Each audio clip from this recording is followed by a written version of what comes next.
अगर अदलिया इसमें से कामयाब हो गई तो इंशाल्लाह फिर आने वाली नस्लें 2035 में 50 में शायद क्या, यकीनन मैं तो नहीं हूँगा, अल्लाह ताला आप लोगों की ज़िंदगी रखे, उनके लिए सही प्रेसिडेंट हो। जी सर। जी, भंडारी साहब ने बड़ा सही कहा कि जब आप जमहूरियत की बात करेंगे तो आजकल बड़ी टर्म निकली हुई है, जमहूरियत की खूबसूरती है जी, बहुत खूबसूरती है। तो ये आप देख लें जो ये भंडारी साहब कह रहे हैं कि ये उसी की, अब हम तो खूबसूरती नहीं कह सकते, उसकी बदसूरती है ऐसी कि हमारे प्रेसिडेंट की क्रेडिबिलिटी जो है वो, किसी मुल्क में आप चले जाएं तो हमें यही लगता है कि हम ना ही बताएं कि कौन है प्रेसिडेंट। अनवार अख्तर साहब, वो ये जो बात करें कि जमहूरियत की खूबसूरती कहीं अदलिया से मुतसादम है, जिसकी तरफ इशारा किया, बड़ा अहम पॉइंट है, क्या कहेंगे आप? नहीं, ऐसा बिल्कुल नहीं है। जमहूरियत की जो है सलामती की जामन जो है वो अदलिया है।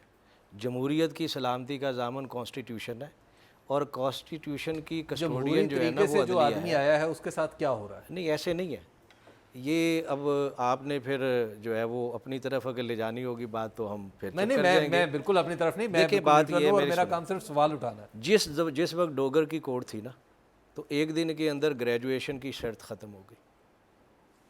चार्टर ऑफ डेमोक्रेसी दोनों जो है पार्टी सरबराहों ने बैठकर वहाँ पर साइन कर दिया। सामने जो है वो फ्रेंडली अपोजिशन बने हुए हैं, आपके सामने ही है सारा, और कभी कभार मुकालमे भी कर देते हैं, एक दूसरे को स्ट्रेंथन कर रहे हैं। ये जमहूरियत है। जमहूरियत तो ये है कि फिर हक को हक कहें, बातिल को बातिल कहें। चार्टर ऑफ डेमोक्रेसी में फ़ौज के ख़िलाफ़ भी लेजिस्लेशन का जो है ना वादा हुआ, लेकिन फ़ौज के ख़िलाफ़ उन्होंने लेजिस्लेशन नहीं की, कौम के ख़िलाफ़ कर दी। क्योंकि राय आमा जो एक साइंस है, कौम जो एक साइंस है, सिविल सोसाइटी एक जो साइंस है, मीडिया जो एक साइंस है, जो आहिस्ता आहिस्ता अपना इन्फ्लुएंस बनाता है और बिल आखिर एक तब्दीली आती है, और वो आने वाली है। हमारे प्रोग्राम का आखिरी हिस्सा है, इसमें जो साहब सबसे पहले आपसे मैं पूछना चाहूँगा, आप ब्रीफली बताइएगा कि अगले 10 साल में जब ये हुकूमत भी शायद नहीं होगी, बहुत से लोग भी नहीं होंगे, क्या हम एक मतवाज़न अदलिया और हुकूमत की तरफ बढ़ रहे हैं, या हम एक आइंदा 10 साल में मज़ीद मुसीबतों का सामना करने वाले हैं? नहीं, मैं समझता हूँ बेहतरी आ जाएगी इसमें, क्योंकि जो जुडिशल एक्टिविज़म और जो सारा मीडिया ने हर चीज़ अवाम तक पहुँचानी शुरू की हुई है और लोगों में एक शऊर पैदा हुआ है, तो मेरा ख्याल है इसमें बेहतरी आ जाएगी। और हमें we should hope for the best. और जो ये बात कर रहे थे उसका मैं ज़रूर कहूँगा, और वो जो बच्ची ने भी कहा कि किस तरह चेक एंड बैलेंस होगा, ये आज तक नहीं हो सका। और जो ये डिटीरियरेट होता जा रहा है, ये इसी वजह से हो रहा है कि हम अपनी कदरें भूल गए हैं, हम अपने मज़हब से ज़्यादा दूर होते जा रहे हैं, दूसरी चीज़ों को हम अपनाते जा रहे हैं। जब तक हमें अकाउंटेबिलिटी हम अपनी अल्लाह की तरफ ना रखें, रोज़ हमारे ज़हन में हो कि हमने अल्लाह ताला को जवाब देना है, ये जब तक हमारे अंदर पैदा नहीं होगा, ये कानून, ये अदलिया, ये पॉलिटिशियंस, हम कुछ नहीं कर सकते। हमें अपनी इस्लाह सबको करनी चाहिए।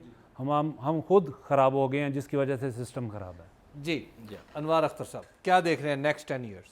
नेक्स्ट ईयर जो है, ना तो कोई मार्शल एडमिनिस्ट्रेटर है, ना कोई 17वीं तरमीम वाला यहाँ पर कोई बैठा डिक्टेटर। सारे इदारे बिल्कुल एट पार बैठे हैं, इदारों में तसादुम का कोई ख़तरा नहीं है, आई टू आई, बिल्कुल, यानी बराबर की सतह पे जी बैठे, जी जी, मुसावियाना सतह पर। और इसमें कुछ शख्सियात हैं जिन्होंने 18वीं तरमीम जो है ना वो पार्टी सरबराह की आमरीत के बदले वो गिफ्ट की है, और उसमें से जो ख़राबियाँ 2-4 पैदा हुई हैं वो आपके सामने ज़िक्र हो गया, वो दुरुस्त हो जाएंगी। कोई ऐसा इदारों में तसादुम नहीं होगा, और ये बिल्कुल स्वीटली ये काम हो जाएगा। गवर्नमेंट जो है ना वो अगर उसके ख़िलाफ़ ये नज़र षानी की दरख्वास्त खारिज हो गई तो गवर्नमेंट जो है वो इस्तिस्ना का केस दायर कर देगी। अगर पाकिस्तान में इस्तिस्ना का केस खारिज हो गया तो जहाँ पर केस खुलेंगे वहाँ पर इंटरनेशनल लॉज के तहत कर देगी। तो ये एक लीगल प्रोसेस चलता रहेगा, अदालत अपना लीगल प्रोसेस चलाएगी, दूसरे अपना लीगल प्रोसेस चलाएंगे। हमें झुरझुरी इसलिए आ जाती है, हमारे रोंगटे इसलिए खड़ा हो जाते हैं कि हम इन हालात से मानूस नहीं हैं। जी रावण भंडारी साहब, नेक्स्ट 10 ईयर्स? भाई अब 10 साल आने वाले तो अल्लाह की ज़ात ही जानती है, या शायद आपका कोई विजन हो कि क्या होगा, मैं तो नहीं कह सकता क्या होगा। लेकिन करंट हालात अगर देखें, अगर इसी किस्म की जमहूरियत रही, ये कोई जर्दा पुलाव तो नहीं है कि ये जमहूरियत ज़रूर हमने खानी है बदमाशों की।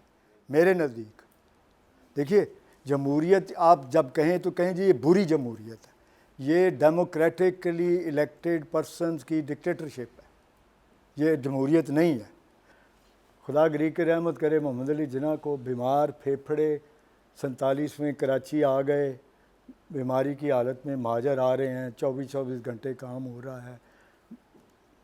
डॉक्टरों ने कहा कि जी इनको कराची से बाहर शाम के वक्त ताज़ा हवा में कराची से बाहर ले जाए। ये ज़ियारत जाने से पहले वाली बात है। और ये किस्सा गुल हसन जो हमारे CNC थे उनकी किताब छपी है मेमोयर्स ऑफ गुल हसन, उसमें आपको मिल जाएगा। और ये रेयर एडमिरल जो थे एसन वो भी थे। गुल हसन 48 में गवर्नर जनरल के ADC थे। एडमिरल एसन थे जो बाद में रेयर एडमिरल हुए, गवर्नर ईस्ट पाकिस्तान हुए, वो भी ADC थे नेवी के। तो ये दोनों ने अपने अपने मेमोयर्स में ये वाक़या लिखा है। चुनांचे उस वक़्त मलीर जो था, आज तो मलीर कराची का हिस्सा है, उस वक़्त मलीर कराची से 10, 12, 15 किलोमीटर बाहर था, आबादी नहीं थी, एक गांव था। वहाँ उनको ले जाते थे खुली फ़िज़ा में, वो थोड़ा टहलते थे, बेंच पे बैठ जाते थे। और यकीन कीजिए कोई आगे पीछे तू तां हटो बचो नहीं होती थी। ना कोई SP आ गया है, ना पायलट आ गया है, ना पीछे है गवर्नर जनरल है, पाकिस्तान का झंडा लगा हुआ है, गवर्नर जनरल का लगा हुआ है। अब जो मैं बात रूल ऑफ लॉ की करने लगा, और ये कंपल्सरी इनको पढ़ानी चाहिए पार्लियामेंटेरियंस को, अगर उनको नहीं पता तो। वो वापस आ रहे हैं। अब गुल हसन लिखते हैं कि सामने जब गाड़ी करीब आई फाटक के, तो फाटक वाले ने, गेटमैन ने फाटक बंद कर दिया। कहते हैं जी मुझे गुस्सा चढ़ा, मैं गाड़ी खोल के दरवाज़ा भागा गया, फाटक वाले से पूछा कि गाड़ी कितनी दूर है, तुम्हें नहीं पता गवर्नर जनरल आ रहे हैं, तो तुमने फाटक क्यों बंद कर दिया? उसने कहा जी गाड़ी तो अभी 10-12 मिनट दूर है। उसने कहा खोलो। वो बेचारा फाटक मैंने उसने खोल दिया। न वो गुल हसन कहते हैं कि जिन्ना ने देख लिया ये सब कुछ, और उस बीमारी में उनकी आंखों में गुस्सा आया, लाल आंखें हो गई। उन्होंने कहा गुल हसन कम हियर, इधर आओ मेरे पास, आपने गेट क्यों खुलवाया है? उसने कहा जी गाड़ी अभी दूर है। उसने कहा आज मेरे लिए गेट खुलेगा तो कल इस मुल्क में 4000 फाटक खुल जाएंगे। Go apologise and close the door.